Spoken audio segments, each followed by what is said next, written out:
Hey guys, Brian Schultz here with Cape Falcon Kayak, and welcome back for the second half of the video where I talk about the construction details that are common to all of my skin-on frame kayaks. Now, if you didn't catch the first half of this video, make sure you go back and watch that. I kind of introduce myself and my history with skin-on frame kayak building, and then we go for a super detailed tour of all the details of the frame that's inside of this skin kayak here. So in this video, we're just going to talk about the skin and the coating, the deck rigging, the outfitting, everything we didn't cover in the frame detail. So first thing we're going to talk about is the skin. Now, the skin that I like for my own skin-on frame kayaks is the 840 Extra Tough Nylon that's sold by Corey Friedman at skinboats.org.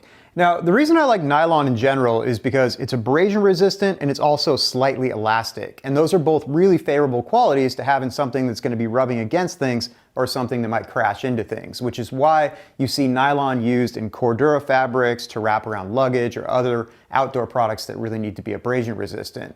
And the natural elasticity of the nylon is why you saw multi-layers of nylon that used to be used in bulletproof vests before Kevlar. It's just really great at hitting things without actually failing. And interestingly, polyester is actually a stronger fiber than nylon, but in real life, it's not nearly as puncture resistant because it doesn't have the ability to stretch a little bit. Now, the reason I like this particular nylon is because it has a really nice flex along the bias, which helps it to wrap more easily around some of the more complex curves, especially on my modern kayaks. Now, the other reason that I like it is because it shrinks really, really tightly. And not all nylons are created equal as far as their ability to shrink. Sometimes nylons, even when you sew them on wet, which can really help, will still end up with a saggy boat. And nobody wants to see a saggy skin boat, so I try to choose nylons that are going to shrink really well around the boat. Now, the weight of this particular fabric goes back to that middle of the road approach that I talked about in the introduction video, where I'm looking to have a kayak that's still nice and lightweight because there's nothing better than just grabbing a 30-pound boat off your car and throwing it in the water. And, you know, it also is a little bit nicer to paddle because it doesn't have quite as much inertia. So it's a little more lively, a little bit more maneuverable. But at the same time, we also need something that's going to have a reasonable level of durability. And with my background as really kind of an aggressive rock gardening coastal paddler, I need a skin that's not going to fail even if it encounters some really serious impacts in the surf. And so what I've come to is a 9-ounce nylon. And this is just a little bit heavier than some of the other 8-ounce nylons that are out there. It's a little bit more tightly woven. I feel like it's a good balance between strength and durability. But just like I said in the introduction video, if you need even more durability than this, you can always put a heavier nylon on. And if you want to go lighter on your boat, you can always go for a lighter nylon. This just happens to be one of my favorite fabrics. Now, moving past the fabric, the coating system that we use around the fabric is equally as important. What I like is a 2-part polyurethane that's also sold by Corey Friedman at the Skin Boat School. And the reason I like the 2-part is because it's super tough and super abrasion resistant. It's not very expensive. It's relatively non-toxic to work with, which is great. But most importantly, it really encapsulates the nylon fibers. And this is of critical importance when you're skinning a boat with nylon, because if moisture can get into the fibers, the nylon will naturally sag out. Now, all polyurethanes are still slightly vapor porous, so if you leave this thing underwater for a day, the skin is going to get a little saggy, but as soon as it dries out, it's going to get tight again. But when you compare that to some of the other choices that are out there, like the single-part polyurethanes that you can buy that have a lot of really toxic VOCs coming off them, those are generally more vapor porous, and more importantly, they're less durable over time. So I really feel like this particular coating system matched with this particular nylon gives you a skin that just gives you an incredible weight to durability to ease of application and expense balance. All right, so moving on from the skin, let's take a look at the deck rigging here. Now, this is another place where I use a traditional solution, but for non-traditional reasons. If I thought that bungee or rope was better for my deck lines, I would use that on at least all of my modern kayaks. Now, what you're looking at here for the deck lines is either Latigo or English bridle leather, which is a really tough treated outdoor leather. And the reason I like this is because it's strong like rope is, but it's also slightly sticky and slightly elastic, which really helps to hold things on deck, especially if you're punching out through big surf. Now, additionally, all of the deck lines in my kayak are tied through to the inside. This actually happens to be a continuous loop. And this is super important to me personally because I believe that you should be able to carry, tow, or rescue by any line that's on deck on a sea kayak. And so these leather lines are completely fine to lift the entire boat, even if it's loaded with gear. Now, another thing that's kind of cool is that leather holds its shape, and that really helps in this bow line right here because one of the more annoying things when you're sea kayaking is just stowing and unstowing a spare paddle. So you can see that this Greenland paddle just sits in here nice, it's fully assembled, and if for some reason I was getting tumbled in the surf and the paddle got torn out of my hands, it is effortless for me to go like this, and then I've got a fully assembled spare paddle that I can roll up with.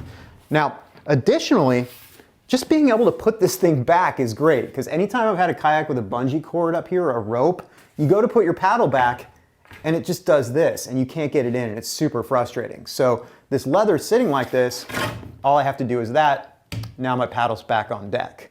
So that's the bow line here. Let's come back a little bit further and we'll talk about these lines closer to the cockpit. So coming back towards the cockpit here, you can see we've got this same heavy English bridle leather or latigo strapping.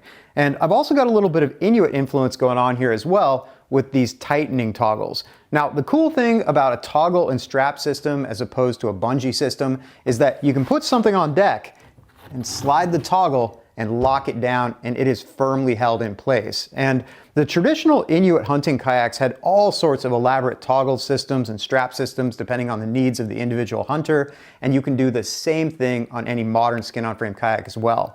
I like to recommend to people that they start with a really minimal setup like this one right here, and then as they use their boat and determine what they need, they can add their own additional straps or toggles. Now, the other cool thing about a strap and toggle system and this particular deck line in front of the cockpit is that paired with a Greenland paddle, it makes an excellent stabilizer. So what I mean by that is that if you're on the water and you need to use the bathroom or you need to eat lunch or for whatever reason you just need a little bit of additional stabilization, all you have to do is either grab your primary paddle or your spare paddle and stick it under these deck lines at a diagonal. And this is going to give you stabilization in both directions. If you tip this way, it's just going to go a little bit deeper into the water and it's going to really damp that motion.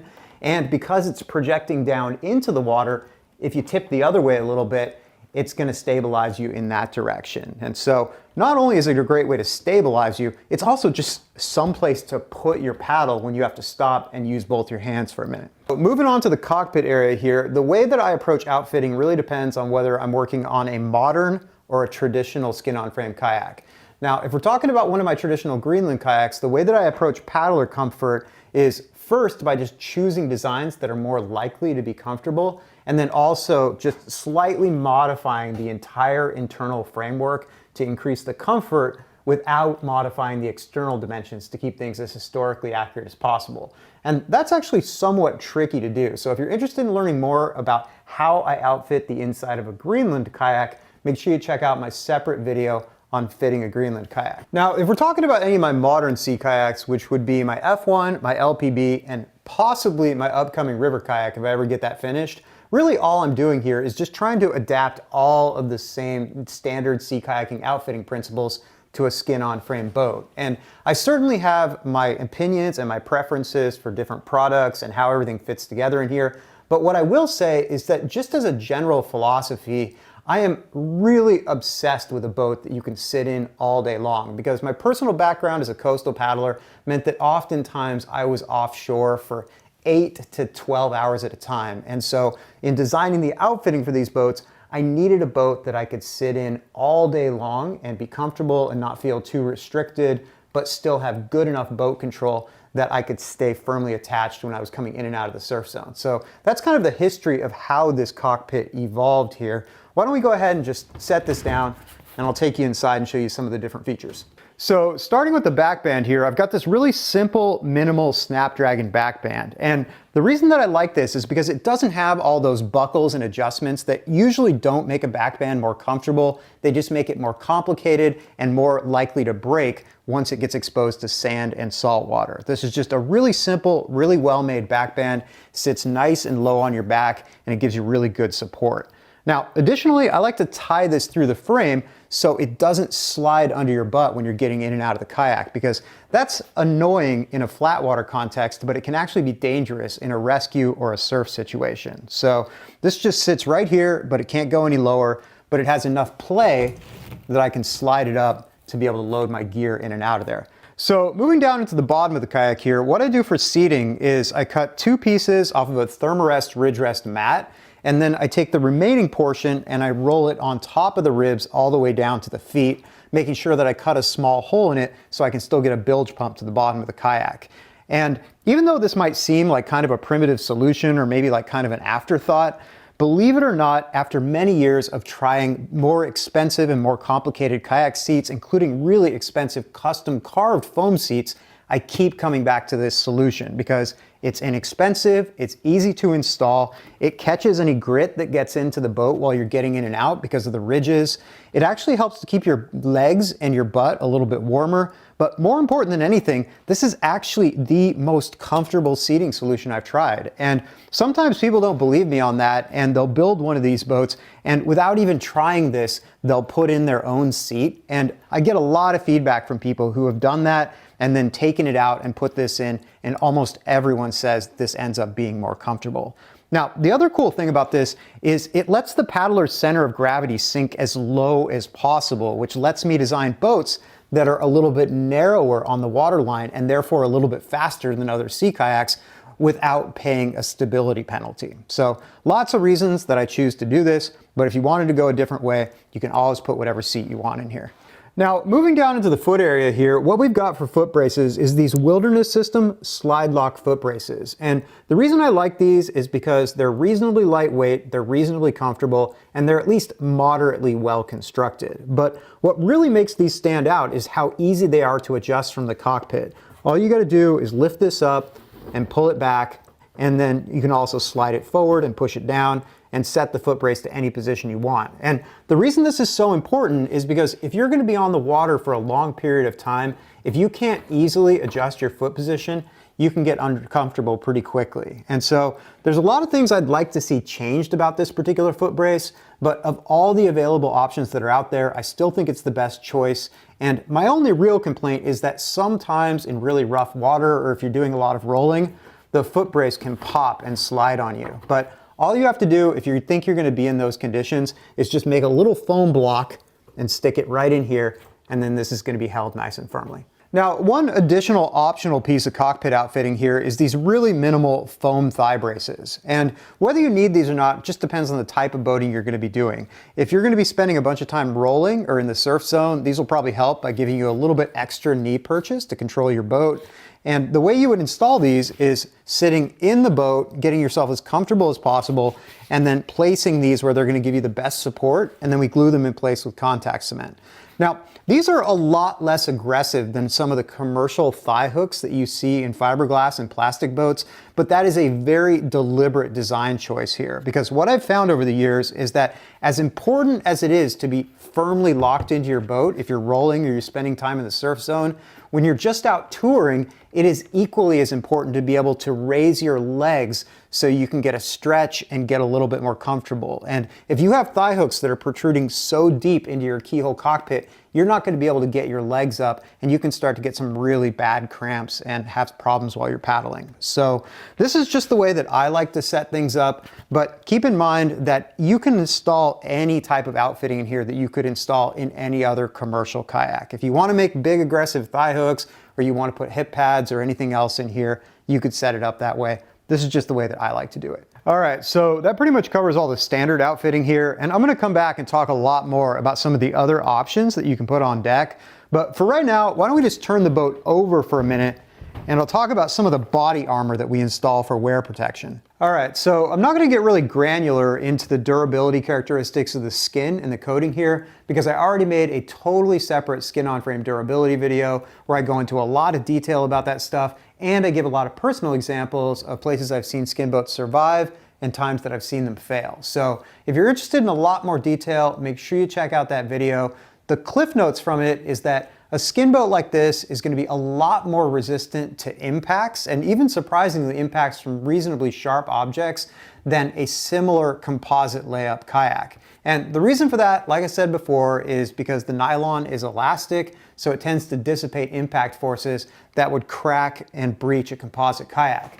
Now, this isn't to say that one is better or worse than the other, because composite kayaks have an advantage in abrasion resistance because the layups are a little bit thicker and the resins are a little bit harder. So to bring a skin boat up to an equivalent durability, there's really a couple of options. The first one is that you can wrap it in an extra heavy duty skin and put even more coating on it. And quite honestly, if you were to put a skin on this that would bring it up to an equivalent weight to a carbon Kevlar or a good fiberglass layup, you would have a boat that was extremely durable. But one of the big reasons that I like skin boats is because I can make a tough boat that's a lot lighter than those other boats. And so the way that I like to approach this is just to put a normal weight skin on this, and then I can armor the key wear points. Now, the places that are going to wear through on a skin boat are the chines, the keel, the bow, and the stern.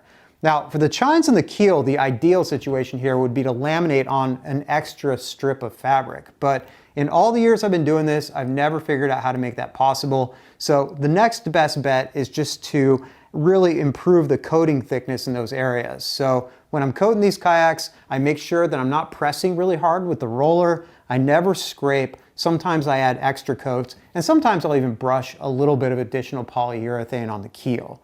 Now, to manage the abrasion at the stern, which is quite honestly the highest wear point in the entire boat, where people are dragging it up the beach and it tends to wear through back there, all we have to do is put this short, high-density polyethylene rub strip on. And that acts as a sacrificial wear layer. And on my Greenland kayaks, there's actually rub strips in the bow and the stern. But the reason I don't put one on the bow of my modern kayaks is because I need that to be kept really loose for it to have the surfing performance that I like. And so I only put the rub strip on the stern. Now, in the bow, which can wear through when you're running it up onto the beaches, what I'll do is I'll either put some extra coating up there, or if it's going to be used really hard, I'll mount a very thin brass rub strip to take some of that abrasion. Okay, so it seems like I've been talking for quite a while now, so why don't we go ahead and finish this up just by mentioning a couple of additional options for customizing the deck. Now, just in case you missed the previous video where I was talking about the framing details, in that video I showed how you could install a drain plug if that's something that you want on your kayak, and also how you can install the mast attachment for a kayak sail if you want to experiment with kayak sailing. Now, in addition to that, I've got videos for how to install perimeter lines if you want that for a little bit more safety. And really the cool thing about building your own kayak is that once you've constructed one of these, you're gonna have a lot more confidence to really modify it, to personalize it for your own needs. Something that I've been doing on my personal river kayak lately is installing a bungee loop in front of the leather deck lines here, because it lets me store a conventional European paddle and a Greenland paddle on deck at the same time and rapidly switch between them depending on what type of water I'm paddling, for a different type of control in whitewater versus flat water, and also just to switch up the ergonomics for more comfort. So one last thing, just because I haven't mentioned it so far, is that as much as I'm interested in kayak design and performance and cockpit comfort, I am equally as interested in the packing strategy for being able to efficiently tour out of a skin boat. Because one of the challenges with skin boat touring is because the frame takes up space inside of the boat. If you don't design the boat around the packing strategy, it can be really frustrating to go camping. So there's not much I can do about that on my traditional kayaks because the external parameters are already determined. But at least on my modern kayaks, what I've done over the years is design the frame around the float bags and the gear bags that I use, and also worked with custom float bag manufacturers to design special float and gear bags that just makes it really easy to go camping out of one of these skin boats. So lots of options for customization. I think that's all I have to say for right now about the different construction details of my skin-on-frame kayaks. If you like this video, make sure you hit that like and subscribe button. You can also find us on our website, which is capefalconkayaks.com, where I've got a bunch more skin-on-frame building videos, plan sets, and various free resources. You can check us out on Instagram at Cape Falcon Builds, where I post a daily build blog of everything I'm doing here in the shop. And even if you're not normally an Instagram or Facebook person, I would really encourage you to go and check that out, because I'm constantly posting building tips and details that you're not going to find anywhere else except for inside of my paid courses. So that's it for now. Take care, be safe on the water, and have fun building your skin boat.